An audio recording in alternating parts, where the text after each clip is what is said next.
अस्सलाम वालेकुम गाइस, मेरा नाम है बिलाल और आज की मेरी इस न्यू वीडियो का टॉपिक है साइंटिफिक नोटेशन। तो अगर आप मेरे इस चैनल पर नए हैं तो प्लीज़ इसको सब्सक्राइब कीजिए और बेल आइकन को क्लिक करना मत भूलिए।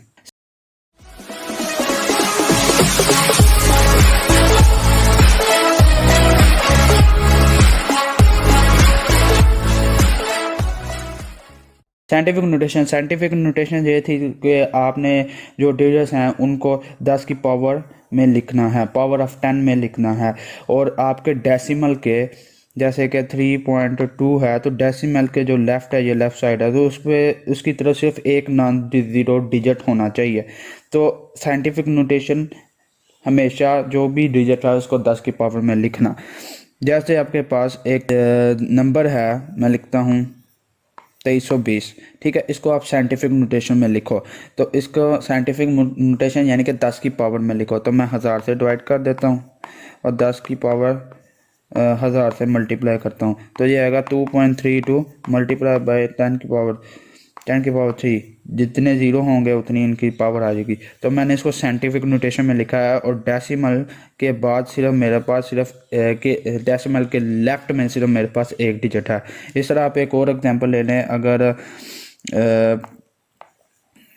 52,500 है, ठीक है, इसको आपने साइंटिफिक नोटेशन में लिखना है। तो यहाँ पे आपने डेसिमल लाना है, तो 10,000 से डिवाइड करो, मल्टीप्लाई भी कर दो 10,000 से, तो 10,000 होता है 10 की पावर 4। तो इसको मैं लिख सकता हूँ 52.2500 multiply by 10⁴ conventions for indicating units. तो कुछ कन्वेंशंस हैं उसका मैं जिक्र करने जा रहा हूँ। तो पहली है full name of the unit does not begin with a capital letter even if named after a scientist. तो वो कहता है कि अगर आपने फुल नेम किसी भी यूनिट का फुल नेम, जैसे कि आप किलोग्राम है, उसके बाद केल्विन है, मोल है, तो उसका अगर आपने फुल यूनिट लिखना है, जैसे कि आप ग्राम को ग्राम लिखना चाहते हो, वैसे तो उसकी सिंबल होती है जी, ठीक है। तो आप उसको फुल यूनिट लिखना चाहते हो तो उसका जो पहला लेटर है जो वो कभी भी not being with capital letter, तो वो आपने कैपिटल लेटर से शुरू नहीं करना। जैसे कि इवन इफ़ वो अगर हता कि अगर वो एक साइंसदान का नाम ही क्यों ना हो, जैसे कि न्यूटन है, तो हम जब किसी का नाम लिखते हैं तो पहला हरफ बड़ा रखते हैं, लेकिन जब आप यूनिट्स लिखोगे तो पहला हरफ हमेशा छोटा लिखना है, ठीक हो गया। The system of unit named after a scientist has initial capital letter such as N for newton. तो अगर आप ने किसी साइंसदान के नाम से कोई यूनिट है तो उसका जो पहला हर्फ होगा वो एन से लिखोगे। जैसे न्यूटन है तो उसकी अगर आपने सिंबल लिखनी है तो उसके लिए एन कैपिटल लिखते हो। जबकि अगर आप मीटर है तो मीटर किसी साइंस का नाम तो नहीं है, लेकिन उसके लिए आप फिर स्मॉल लेटर्स में आप उसको लिख रहे हो। तो prefixes should be written before the unit without any space. तो आपको जो प्रीफिक्स होते हैं उनको यूनिट से पहले लिखना होता है, यूनिट के बाद नहीं आप उसको लिख सकते, और उसको किसी भी स्पेस के बगैर लिखना होता है।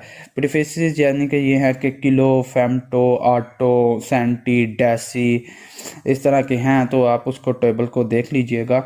तो अगर 1 मल्टीप्लाई 10⁻³ है और ये मीटर है यूनिट इसका, तो अगर आपने प्रीफिक्स होता है 10⁻³ एक प्रीफिक्स है जिसको मिली कहते हैं, तो हम इसको 1 मिलीमीटर लिखेंगे। जो हिंसा है उसके बाद आपने एक स्पेस रखनी होती है, जबकि जो प्रीफिक्स है ये प्रीफिक्स है और ये है यूनिट। तो इन दोनों के दरमियान कोई भी स्पेस नहीं रखोगे, आप इनको इकट्ठा लिखोगे। इस तरह अगर मैं और एग्जांपल देता हूँ, 2 मल्टीप्लाई बाई 10⁻² मीटर, तो ये होता है सेंटी। तो इसको मैं 2 सेंटीमीटर लिखूँगा और यहाँ पे एक स्पेस भी होगी। चौथा, a combination of base units is written each with 1 space apart, for example newton metre is written. तो मैंने बेस यूनिट्स को एक पहला लेक्चर बनाया हुआ है, आप उधर से जाके बेस यूनिट्स को देख सकते हैं कि ये होते क्या हैं।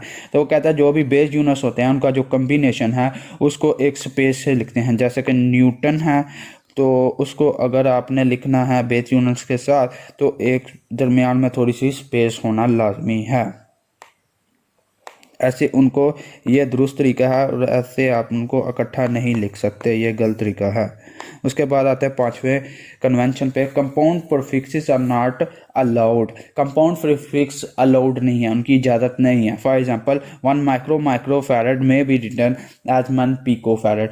आपको पता है 1 माइक्रोफैरड को आपने नहीं लिखना, ये गलत है, जबकि इसको 1 पिकोफैरड लिखना है और ये सही है। देखें यहाँ पे भी प्रीफिक्स के साथ स्पेस उसने नहीं डाली हुई, तो आपको इस बात का ख्याल रखना है।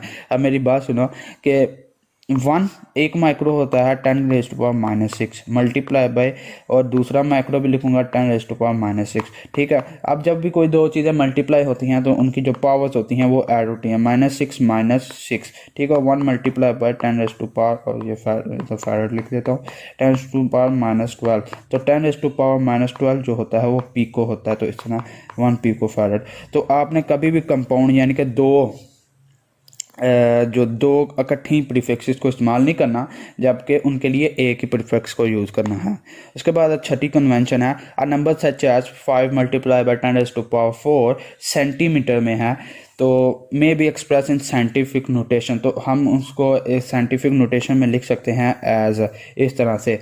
तो वो कहता है कि आप यानी कि ऐसे यूनिट्स वगैरह ही इस्तेमाल किया करो ज़्यादातर, जैसे कि 5 मल्टीप्लाई बाय 10⁻⁴ सेंटीमीटर है, तो उसको आप सेंटीमीटर की बजाय मीटर में लिखो, जो कि ऐसा ही यूनिट है। फॉर एग्जांपल इसको लिखने का तरीका ये है, 5 10⁴, और सेंटी आपको पता है कि 10⁻⁻² होता है, और मीटर का मीटर मैं लिख देता हूँ। तो 5 मल्टीप्लाई और मल्टीप्लाई में पावर ऐड होती है 4-2 और मीटर आ जाएगा, और 5 मल्टीप्लाई बाय 10⁻²मीटर। तो आप साइंटिफिक नोटेशन में इस चीज़ को इस तरह भी लिख सकते हो। आगे आते हैं सातवीं convention, when a multiple of a base unit is raised to a power, the power applies to whole multiple and not the base unit alone. दस 1 किलोमीटर का स्क्वायर बराबर है इस चीज़ के। वो कहता है कि अगर आपके पास कोई भी बेस यूनिट है और उसकी पावर, उसके ऊपर आपने इस तरह पावर लिखी हुई है, ठीक है, तो वो कहता है कि आपने, इसका मतलब ये नहीं है कि ये 1 किलो है, किलो की पावर 1 है और मीटर की पावर स्क्वायर है, ये इसका हरगिज़ मतलब नहीं है। इसका मतलब ये है कि आपका ये 1 km² होगा, यानी कि के ऊपर भी स्क्वायर है और m के ऊपर भी स्क्वायर है। अगर के ऊपर स्क्वायर है तो 10 की पावर 3 होता है के, और उसका स्क्वायर और मीटर स्क्वायर, और 10 की पावर 3 से उसका स्क्वायर लोगे तो वो शो करेगा 10 की पावर 6 कैलकुलेटर पे, तो मीटर स्क्वायर, और इस तरह आप लिखोगे। आठवीं एग्जाम्पल है कि measurement in practical work should be recorded immediately in the most convenient unit. तो वो कहता है कि अगर आपको मेजरमेंट करना आसान है, जिन यूनिट्स में आपको लगता है कि वो मेजरमेंट आसान है, तो आप उसमें कीजिए। For example micrometer, screw gauge, measurement in millimetre. जैसे कि स्क्रू गेज है, उसमें आप जो मेजर करते हो, कोई किसी भी चीज़ की का डायामीटर मालूम करना आता है, किसी भी चीज़ की लेंथ है, तो स्मॉल चीज़ें, जैसे कि अगर आपने अपनी पेन का डायमीटर को फाइंड आउट करना है, तो उसके लिए आपको स्क्रू गेज की ज़रूरत होती है। तो वो कहता है कि स्क्रू गेज से जब भी हम काम करते हैं तो हमारे लिए ईजी होता है कि हम मिलीमीटर में काम करें, क्योंकि स्मॉल ऑब्जेक्ट्स की जिससे हम डील कर रहे होते हैं और उनके लिए हम मिलीमीटर ही इस्तेमाल करेंगे। मीटर तो एक बड़ा सा यूनिट होता है, इसके लिए हम मीटर इस्तेमाल नहीं करेंगे, बल्कि मिलीमीटर को हम यूज़ करते हैं। And the math of calorimeter, और कैलोरीमीटर के लिए हम ग्राम्स का इस्तेमाल करते हैं। But before calculation for the result और the measurements must be converted to appropriate SI units. तो वो कहता है कि अगर आपने ग्राम्स को इस्तेमाल किया हुआ है तो फिर आप उसको बेस यूनिट, ऐसे यूनिट में ही डील किया करो, यानी कि ग्राम को आप कन्वर्ट कर लिया करो केजी में और मिलीमीटर को कर लिया करो मीटर में, और आपको डील करना है ऐसे यूनिट्स में। और जो कैलोरीमीटर यहाँ पे लिखा हुआ है वो इस्तेमाल होता है किसी भी ऑब्जेक्ट की हीट को कैलकुलेट करने के लिए इस्तेमाल होता है, जो किसी केमिकल रिएक्शन से इवॉल्व होती है, या हमने उसको केमिकल रिएक्शन को करवाने के लिए हीट देनी होती है। उम्मीद है आपको इस वीडियो से इस चीज़ों की समझ आ गई होगी। तो अगर आपको ये लेक्चर पसंद आया तो उसको लाइक कीजिए, सब्सक्राइब कीजिए और बेल आइकन को क्लिक करना मत भूलिए।